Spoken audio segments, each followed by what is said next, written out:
All right, welcome back. We are in the second video of this short 3-part series of creating moving platforms in Construct 3. In the first video, we created these 3 platforms with different sign behavior movements. For the purpose of this video and moving along quickly, I am just going to delete these off of my screen, and I'm going to start new with a brand new object to create our rotating or orbiting platforms. So I am going to double click and add a sprite. And then I will make this 32 by 16. And I'll make sure that my origin point is in the middle, get my fill tool, and this time I'm going to go with a nice sky blue type color with it selected. First, I'm going to rename it plat_orbit. And then while we still have it selected, over here in the properties, we can add a behavior and do what we did with the last one, add this jump through. So we can check and make sure that that is working correctly. And it looks like we have a good working platform so far.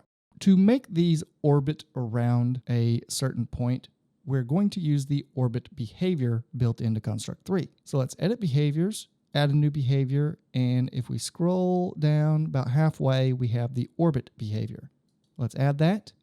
Over here on the properties panel, down here in the orbit properties, we are going to actually change all of this in our code. So it doesn't really matter what we put in here, but for right now, we're going to use this to get an idea of how we want our platform to move. So if I hit preview, this is what we get. And right away, I don't want the platform to rotate its angle while it is orbiting. So we can change that by unticking match rotation. Now the object lays flat, but still orbits around a point. So now we can play with the speed as well. 180 seems awfully fast. So I'll do half of that, 90.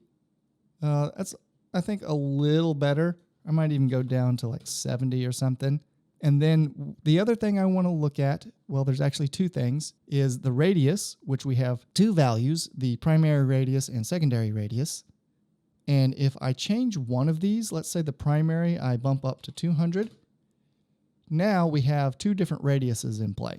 One is twice the size as the other, which causes a oval movement. And if I change the secondary radius to match it, we get another circle, but now it's twice as big as it was before, so a very large orbit there.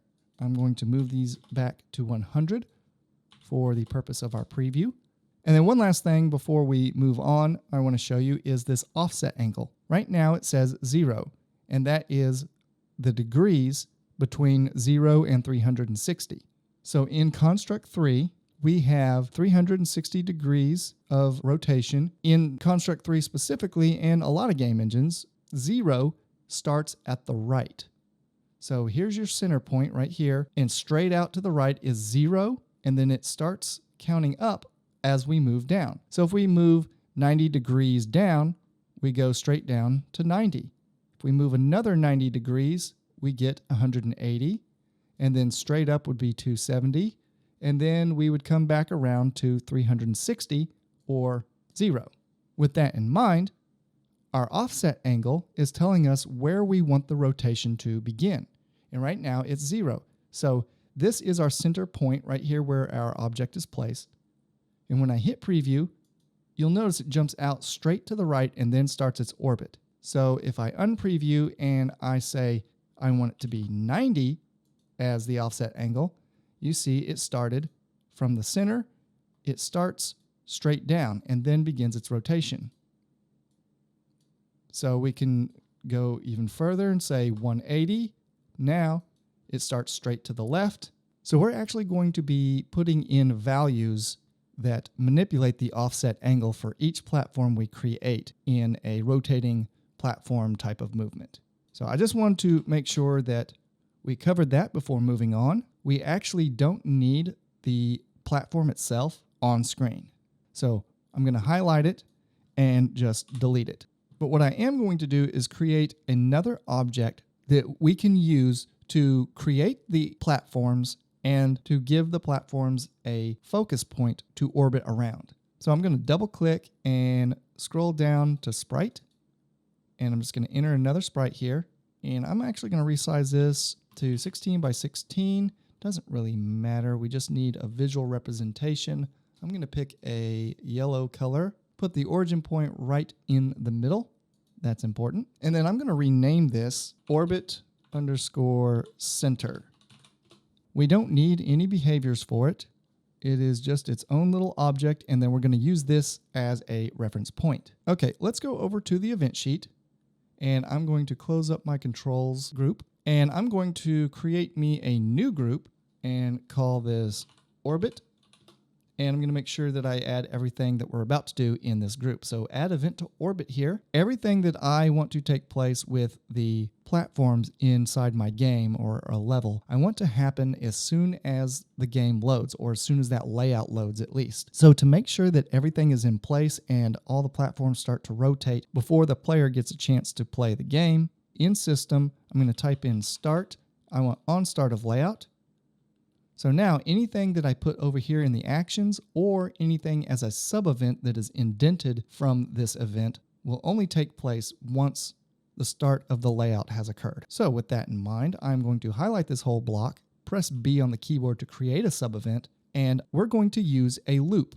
Double click here and go into system. I'm going to type in for, and we have for each, and for each ordered. We want for loop, and our loop it does need a name because we're going to need to reference what part of the loop is taking place. I'm just going to type in the letter P in between quotation marks.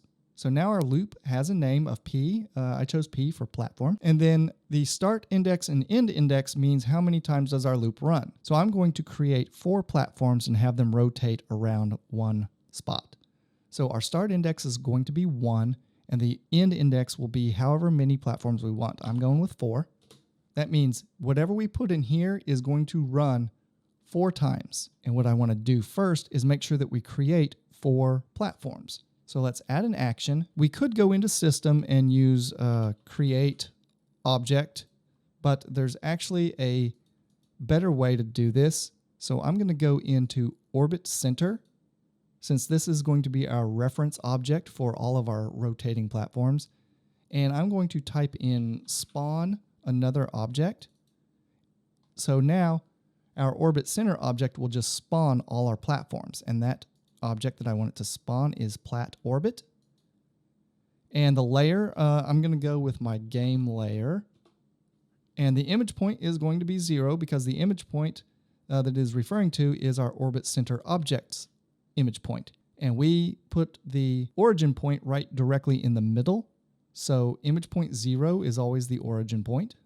If we just play this, I'm going to play in debug, and you see we have our blue platform here. You can't see our orbit center object because it is hidden by the platforms that it created or that it spawned. So if we come down here to orbit center, you can see that there it is. That is the one orbit center object we have, and it's highlighting it. You just can't see it. It's behind our blue platform object. And then if we go to plat orbit, you see there are 4 of them because we ran the loop 4 times and we spawned 4 of these objects. So they're all stacked on top of each other. So you can, in 2D space, you can only see the top one. But now we know that it is working. We're creating 4 platforms every time we start the game. So now we can give our platforms some distance away from our orbit center object. So we know that it creates it right there in that spot. Now let's put them into place. So I'm going to add an action, go into our plat orbit object, because that is where we have the orbit behavior. And I'm going to set radius. And we have what we talked about earlier, primary radius and secondary radius. So I'm going to go with 100 and 100. And now if we play, they're all 4 created, and they're all 100 pixels off to the 0. Remember that image that I just showed you that goes in 360 degrees? When we talked about the offset earlier in the orbit behavior, we talked about how 0 was straight out to the right. So it's creating all 4 objects, and then it's putting them all at 100 pixels, and it's reading the 0 or the default offset angle. So they all have an offset angle of 0. So now we can go back in here, and each time we run the loop, we can set a different offset angle. So let's add an action, go into our plat orbit object, go down to the orbit behavior, and let's set offset angle. So we can actually use this loop's name as a reference. And since we have 4 platform objects being created, I want them equally spread apart. So they're going to go from the 0 to the 90 to 180 to 270 back to 360. So they're all going to be 90 degrees apart. So I can set the angle to 90 and then multiply it by whatever number P is each time we run the loop. So what that means is at the start of the layout, this loop will run and P will equal 1. And then it'll run all this code, and then it'll start over, and this time P will equal 2. So if I take 90 times whatever P is, that'll be 90 times 1 the first time through, so it'll create an object, a platform object at the bottom. And then the second time, P will equal 2, and that'll multiply by 90, so that'll be 180. It'll put 1 over to the left. And then when it's 3 times 90, it'll be 270. And then the fourth time it runs through, 4 times 90 is 360, so it'll put 1 over here at the 360 mark, or 0. Both 0 and 360 are the same in terms of angles. So to get the value that P is, we need to use an expression called loop index. So that gets the index of the loop, and P is our index. So let's use the built-in expression of loop index. Just type in loop index, and then it needs some values. So we'll type in a parentheses, and because P is in quotation marks, we'll need to put it in quotation marks down here. So quotation mark, letter P, another quotation mark, and end parentheses. So this will be 90 times whatever P is at that time in the loop. So let's play that. And there we go. We have one that was created. It put it 100 pixels out and at 90 degree offset. And then the second one was created at 180, then 270, and then 360. So I'm going to go over to the layout, and I'm going to move this up because I don't want that running into our floor object. Okay, that'll work. Now we just need to get it rotating. So back on the event sheet, let's add another action. Go into our plat orbit object, scroll down to the orbit behavior, and let's set speed. And I'm going to set the speed to 50. And then play, and there we go. Everything takes place, and we now have a rotating platform mechanic to maneuver around to different parts of our level. Okay? For testing purposes, if I want to change the radius to make it shorter or longer from our center point, each time I want to change it, we'll have to come in here and change both the primary radius and the secondary radius. But I'm too lazy for that. I only want to change one number. So here in this gray space right here, I'm going to right-click and add a local variable. And I'm going to call this radius dist for radius distance. And then it puts it right up here. And because it's a local number, only the blocks that are below it and indented from here on out will have access to this variable. Anything above it or de-indented off to the left is not going to be able to access this variable. So we just created a local variable for this little block of code. And I'm going to come in here to our radius, and I'm going to replace 100 with that radius dist variable.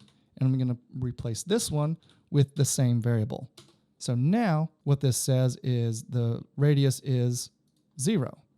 So I can just go in here and change this one time to 100. And there it goes. I can come back in here and change this to 200. And look how fast that is. We get the results we want without having to go in and change multiple values. Okay, I'm going to put this back at 100. And then also with the offset angle, I'm going to do the same thing. I'm going to create a variable for that as well. And I'm going to call this, I'm just going to call this offset angle.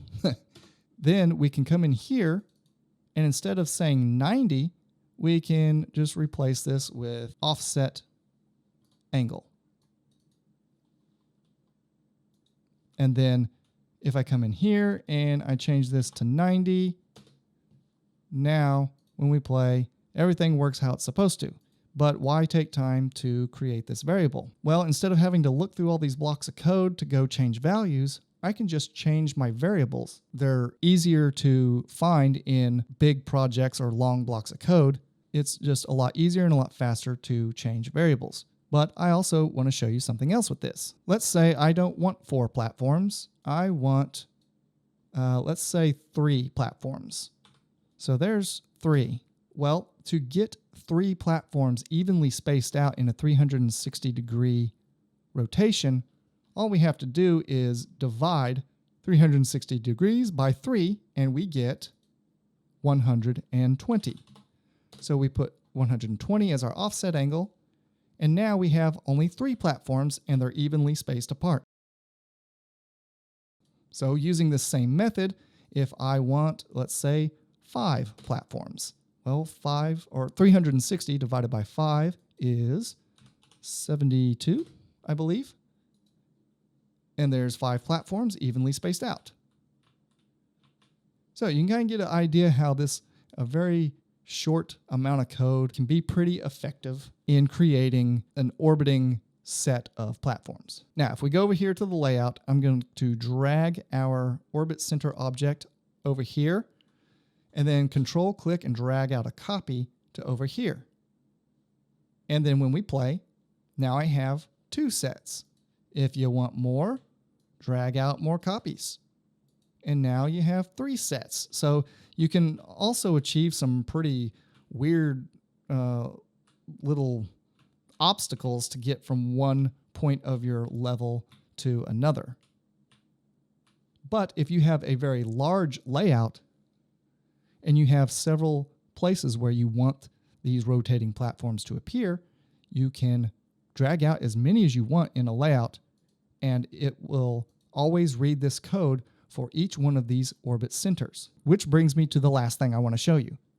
The reason it works this way, when we first started this loop, I showed you that we could go into System and choose Create Object.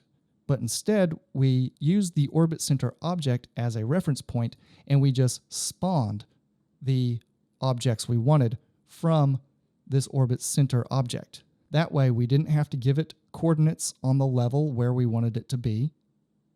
And we also erased another step, and I'm going to show you that real quick. Don't worry about following along with this unless you're looking for this other method, which is actually includes an extra step that we don't need. But I'm just going to run through this and show you what I'm talking about. So I'm going to come up here and I'm going to hit D with that highlighted, and it just puts lines through there. So it disables this code. So it's no longer going to spawn any objects. I'll show you.